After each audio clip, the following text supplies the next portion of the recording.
lads and lasses, Morten Åstad here with another video. Today I am going to show you a record that I picked up at Big Dipper the day before Record Store Day, Black Friday.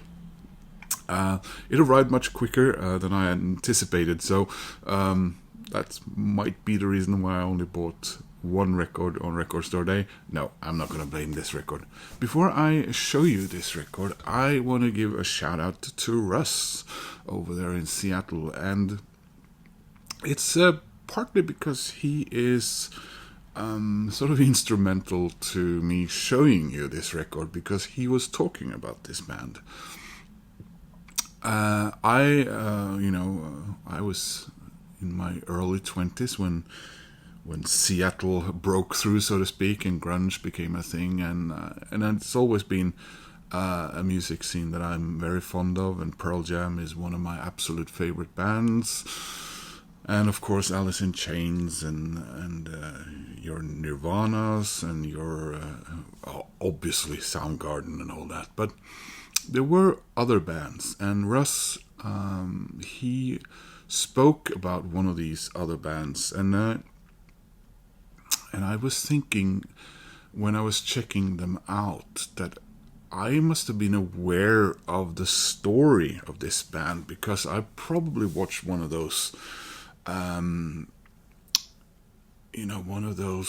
videos from one of those channels that quite splendidly dives into the history of bands. Some bands that have disappeared without us knowing about them, or disappeared without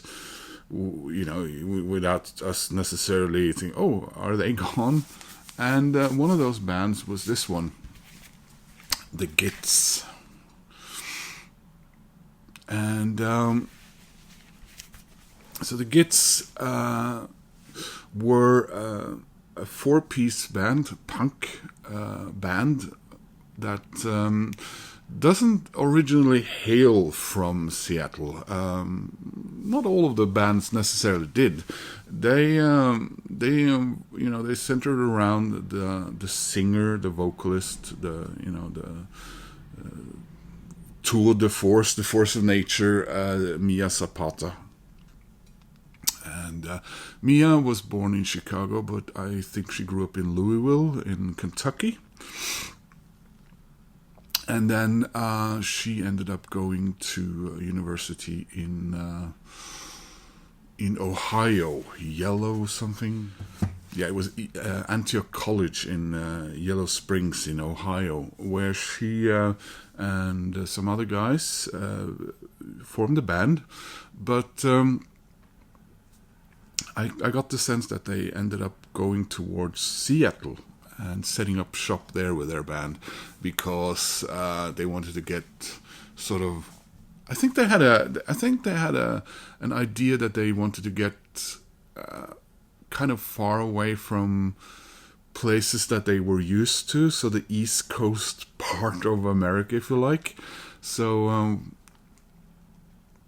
without having to leave the country, I suppose Seattle was the option there, and they were aware of the burgeoning music scene there, and so they did the job. They did the getting small jobs and moving together in a small house, and of course partying and getting to know all the other people in the same music scene in Seattle, and doing your menial jobs and everything, and playing. And at some stage, they did record, and this album came out of it, Frenching the Bully. Now, this is not the original cover art, by the way. It looked very different indeed. So I think they changed the album art with a reissue in early 2000s. And then this is actually a Sub Pop reissue from this year. And their follow-up album, which I'll mention maybe towards the end, I think is released on Friday, reissued on Friday, same sort of deal. But one of the reasons you may not have heard about the Gits and Mia Zapata. So, by the way, I love this because some of you might know that I, in addition to being a big fan of Seattle and the Pacific Northwest and the music scene there and Portland and all that, I love Monty Python. And I thought that Slater Kinney was a reference to a Monty Python sketch. So I was a little bit disappointed when I found that, because you often hear, girls don't get Monty Python, and don't comment that. I'll admit I'll admit I was wrong saying that right away. But I was like, typical. It wasn't a Monty Python reference, but the Gits are actually a Monty Python reference. So. Darling, these are the horrible, sniveling, rat-faced Gits. And it's such a great sketch. So I'm very happy about that the name of the band is actually a reference to that. So what was I saying? And they were building up, and Mia, she had a voice that was. We had a punk band in Norway. Unfortunately, the singer passed away, called Jokke og Valentinerne, and with lyrics that were a lot about beer drinking and in a punk manner, but also about profound feelings of loss and loneliness and feeling like you're a loser and the world doesn't doesn't sort of give you the points you need in order to give you a sense of having a value as a human being. And I think in some ways the Gits are a bit like that, but with the voice of a woman who sings like Janis Joplin, with punk. Astonishing voice. And I haven't owned anything but I've listened to what I've heard on YouTube and stuff prior to getting this, and it's just so good,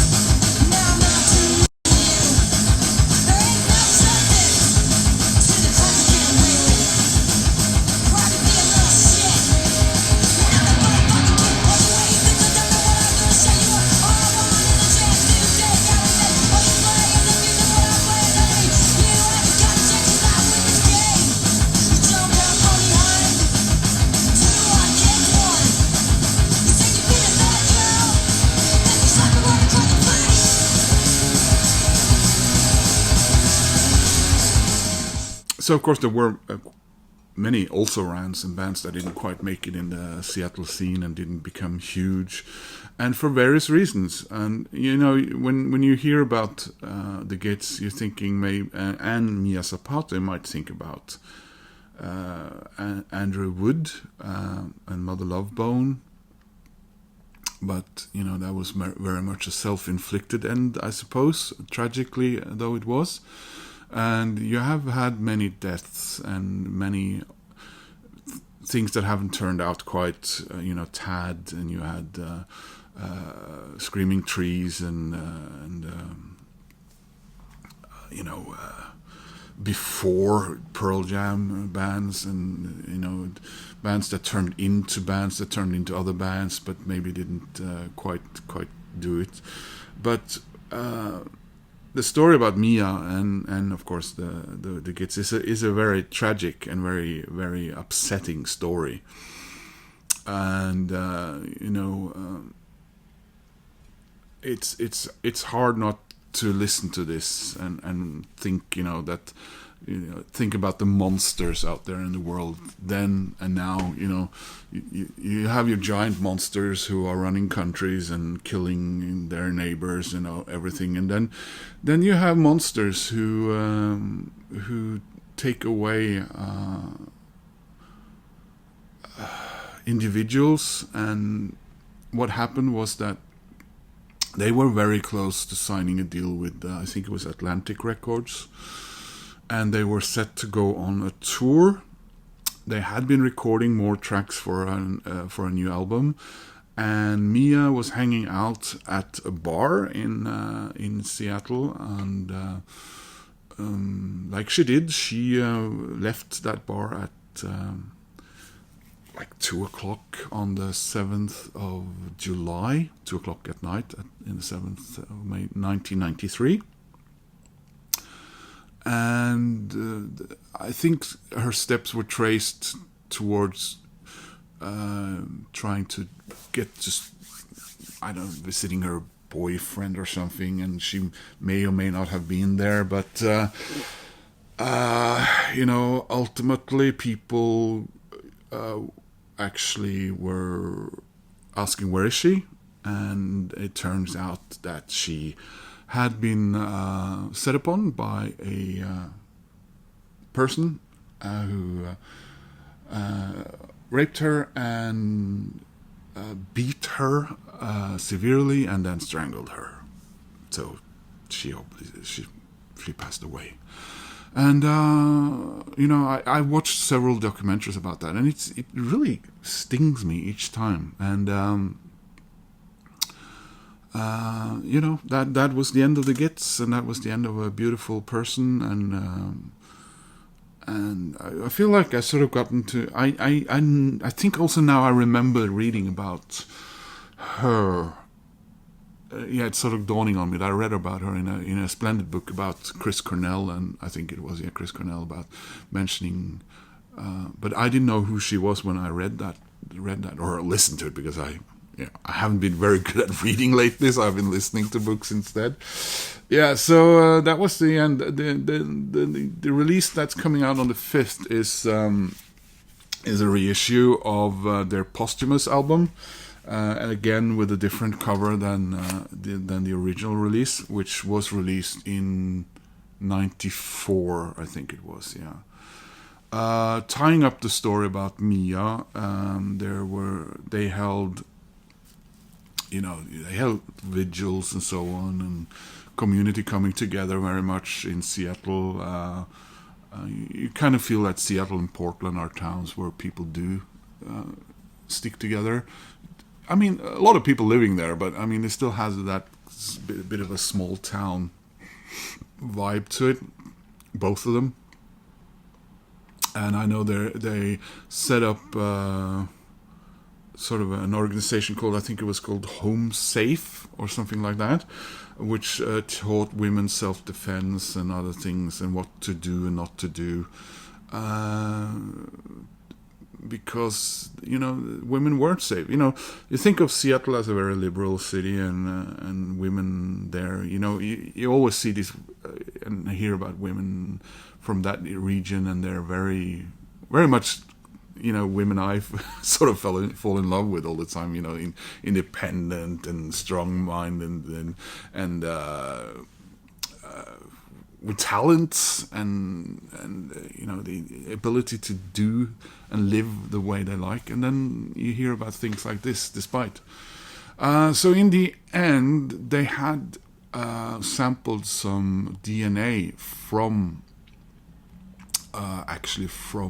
Mia, and what it turned out that technology sort of caught up with that, and this DNA had been put into a database, which then triggered something years later from a person that had been arrested, I think it was, in Florida.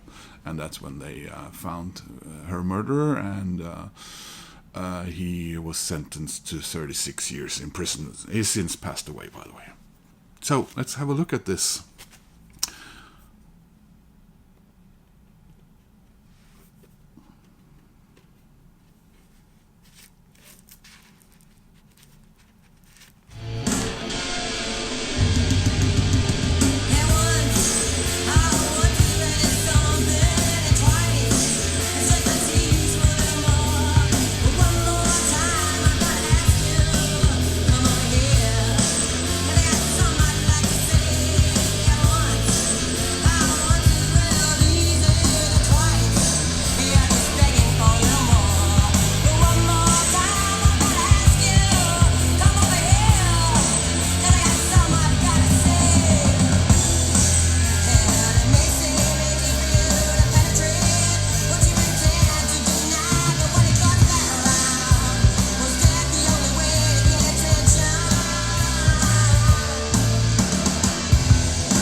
By the way, the three guys did get together with another former vocalist from another Seattle band and did release an album, but I don't remember the name of that. I'll try and remember to put it there.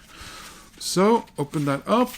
I'm going to keep that until for the shrink wrap on for now, because I don't have any plastic sleeves. I run out. So the little sticker says limited colored vinyl. And it says, please listen to one of the greatest punk rock bands of all time, fronted by the greatest woman rock vocalist of the last half century. Joplin, Polystyrene, Sam Cooke, Iggy Pop, and Ian MacKaye, all in the same goddamn song, said Tim Sommer, former Atlantic Records A&R, and he's one of the people who were speaking in that documentary I was talking about, which was simply called The Gits. I think it was one that had been shown in theaters, and which was made and sort of rounded up because I think they actually found the murderer when they were nearly done making the film. So Joan Jett appears in it, among other people. The Gits were instrumentally brilliant, playing fast, tight, classic punk rock, which took a radical left turn when Zapata added her voice. NPR. One of the most dangerous bands to emerge from Seattle in the 90s, Rolling Stone. Yeah, well, Rolling Stone comments about things. Sometimes hit or miss. So let's have a look, shall we?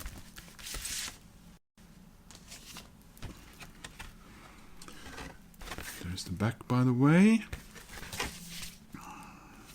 Tracks are Absinthe, Another Shot of Whiskey, Insecurities, Slaughter of Bruce, Kings and Queens, It All Dies Anyway. Side B is While You're Twisting, I'm Still Breathing. A. And then Wingo, Lamo, Spear and Magic Helmet, Cut My Skin, It Makes Me Human. Here's to Your Fuck and Second Skin. So there's an insert here, which I do believe is the original cover, which is nice because that means I don't have to put it up on the screen. And we have lyrics, and we have the Gits. So it was Mia Zapata, vocals, Joe Spleen, guitar, Steve Moriarty, drums, and Matt Drescher on bass. And let's look at the vinyl, which is indeed colored.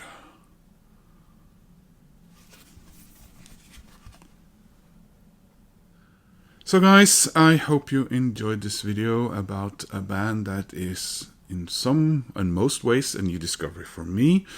Thanks again to Russ. It became a little more solemn than other videos, but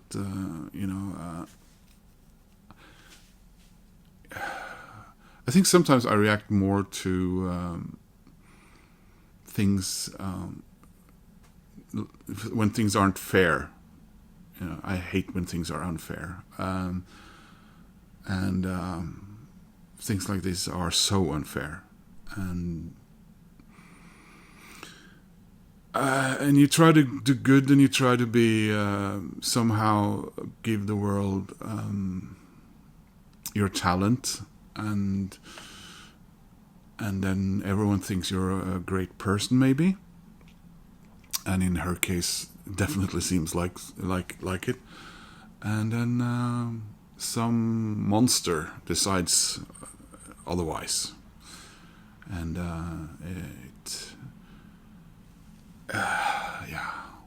the world is so unfair. Anyway, guys, please click like. That does help my channel. If you want to subscribe, well, that makes me happy. I want to thank all my new subscribers this past couple of weeks, and I hope to see you guys soon in another video. Take care. Bye bye.